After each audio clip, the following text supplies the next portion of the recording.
శ్రీకృష్ణుడు.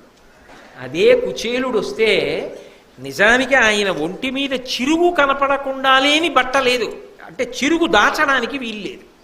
అటువంటి బట్ట కట్టుకుని వస్తే ఎదురెళ్ళి తీసుకొచ్చి తన హంసతూలికా తల్పం మీద కూర్చోపెట్టి ఒంటికి చందనం రాసి విసినికర్ర పెట్టి విసిరి కాళ్ళ కింద పళ్ళెం పెట్టి, అలా చూస్తామేం రుక్మిణి, నీళ్లు పోయి నా బాల్య స్నేహితుడోయ్ అని కాళ్ళు కడిగి ఆ నీళ్లు తాను తల మీద చల్లుకుని ఆదిలక్ష్మి రుక్మిణీదేవి మీద చల్లి పక్కన కూర్చుని ముచ్చట్లాడి నాకేదో తేకుండా ఉండవులే అని ఇంత ఐశ్వర్యవంతుడు తడివి ఆయన సిగ్గుపడిపోతుంటే అటుకుల మూట విప్పి ఆయన ఒక్క ఆ పిడికెడు అటుకులు నోట్లో వేసుకుని పరపర నవిలి మింగి ఇంకొక కాసిని అటుకులు చేతిలో వేసుకుని నోట్లో పెట్టుకోపోతుంటే గబగబా రుక్మిణీదేవి వచ్చి చేయి పట్టుకుంది. ఆదిలక్ష్మి